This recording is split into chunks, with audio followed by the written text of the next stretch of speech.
And welcome back. So today we're going to replace the rear brake pads on the CBR. So the tools you will need for the job: set of brake pads, obviously, a wrench, you will need an 8mm, a 10mm and a 14mm socket, a Phillips screwdriver and a G-clamp to push the piston back in. This is a 6-inch clamp. You don't need anything as big as that. You probably got a 3 or a 4-inch would still work. But certainly get a G-clamp because it's a bit easy to push back in rather than trying to use, screwdrivers or something alike. So we need an 8, a 12 and a 14.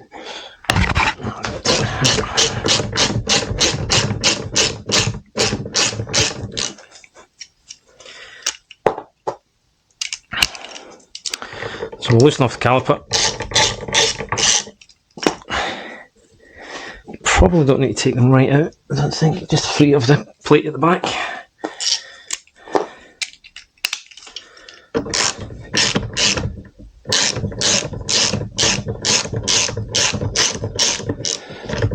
think that would be enough now, is it? Maybe not.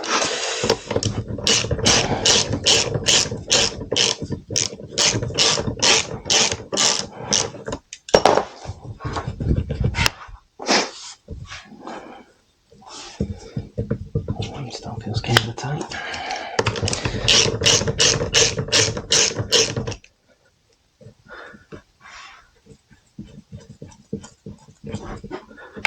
Yeah, no, they're bigger than I thought, so yeah, you probably take them away.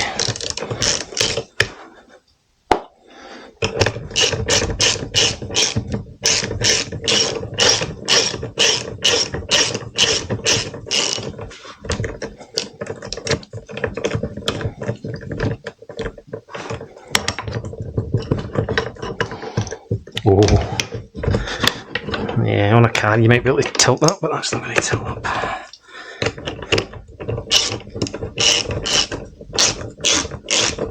There we go. You can see that. So very typical of brake pads. You can see the one on the inside with the piston there's virtually no pad, and then the one on the outside's got pad. That is pretty much part of the course. Just it's because actually that piston will give that a clean, because the piston pushes out that side first. That's the one that hits the pad, the disc first, and doesn't compress as much on the other side. So what we'll do is we'll pop these off. We'll give that a bit of the piston and the caliper a clean, and then we'll show you how to move the piston back in and what to do with the brake fluid. I should have loosened this before I took it off.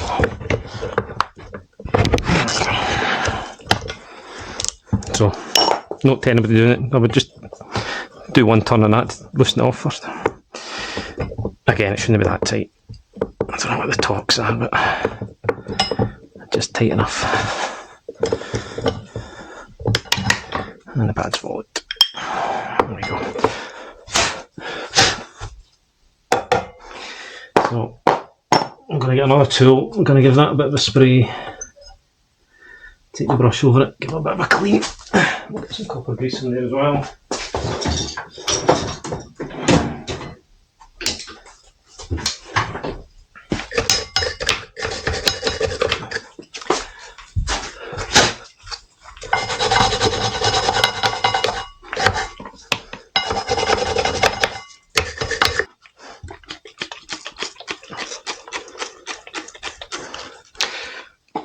So I'm just cleaning this with brake fluid.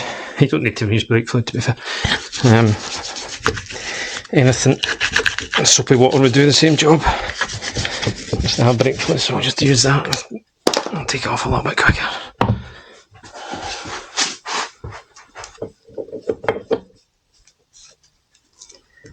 So you want to make sure the surface of the piston's clean, because obviously that goes in. We're going to push that back in, and we don't want to push in any debris. And if there's any corrosion, you might want to take just a bit of sandpaper, a bit of wet and grit, maybe just to rub it, wet and dry, sorry, just to rub it down, make sure it's nice and smooth.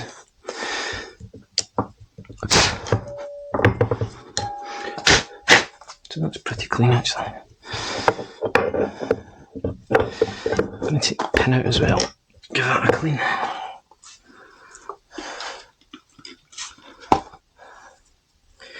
Because again, the pads have to slide up and down that pin. And we'll put a little bit of grease on it as well. So you can see where they've...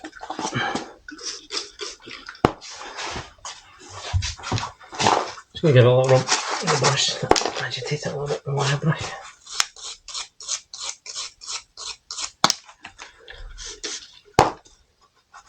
There we go, that's much smoother now. Okay, that's that. Now, before we push the piston in, you need to make space in the reservoir. So the reservoir, if you can get focus on that for somewhere, is there, and there's a little 8mm that holds it here. So what I'm going to do is I'm going to take that off and then open up the top so there's a bit of space, so we can push the fluid back up into the reservoir, and then we'll put the top back on. I'll try and record that from here.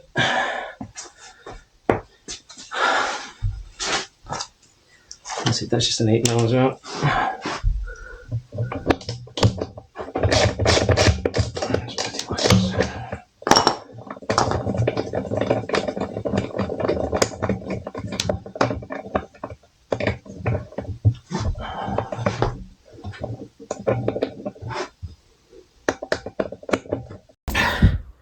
So that's the top.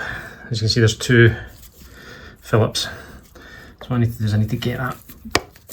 I'll probably put a bit of tape on that just to hold it up right out of the way. What you don't want to do is get an air in this in the pipe there, or air in the brakes obviously. So what we'll do is actually I might tape it to the, I'll get that tape, I'll tape it up somewhere out the way. Right, so there it is. You don't have to take the screws all the way out, but you need to take them up far enough so you can slide it.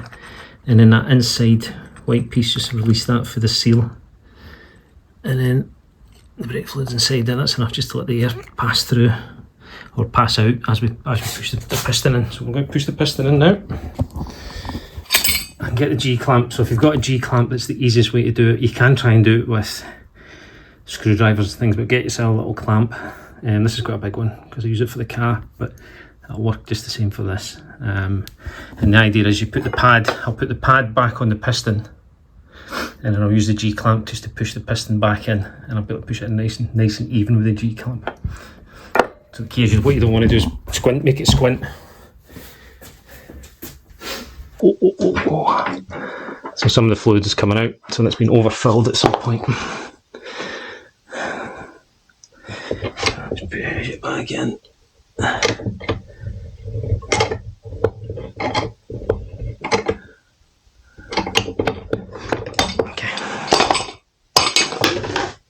Okay. Right, so I'll quickly take the camera. So that's the top back on. Now what's happened is somebody has overfilled it. It's been overfilled, or it's been topped up when the pads have been low. So some of the brake fluid came out there, but that's fine. What I would say about his brake fluid is pretty corrosive, so catch it. So I use this cloth to catch it. So if you'd get that issue, wipe up as soon as possible. So I'm going to put this on, and I'm going to give this area a good clean just to make sure there's no brake fluid. Sorry, no brake fluid left. Okay. So there you go. That's the back end.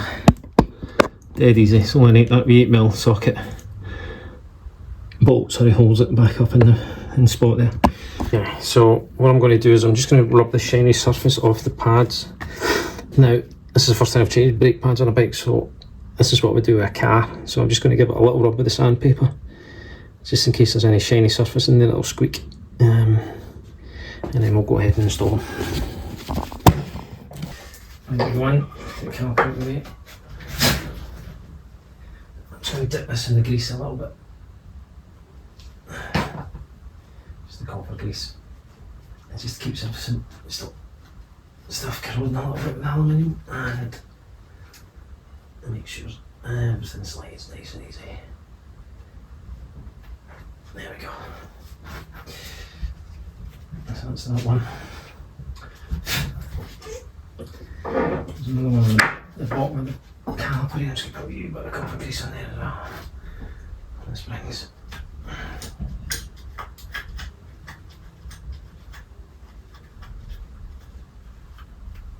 and I'll put some in the back of the pad as well, but if you put it on the surfaces, it helps it to move, so you should get a much better or a more uneven wear, unlike the last time. Should do that. Okay.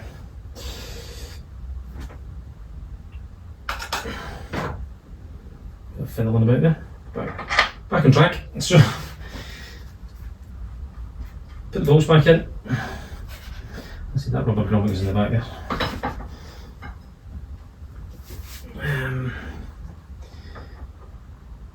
Of course it's not on here, is it? Calipers on here.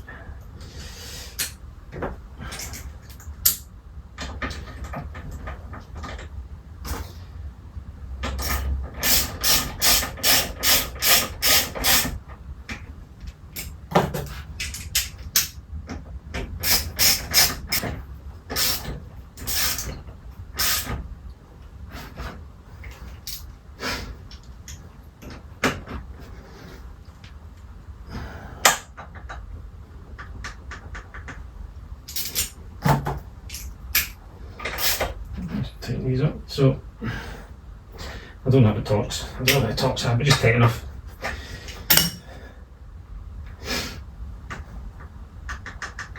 I should get a little bit of movement, which there is. And then I'll just tighten this one up as well. Okay, just tight enough. They'll not be massive, they're probably £25 or something, if that. Maybe not even as much as that. So just tighten it a wee bit. Let's see, should do it. Clean.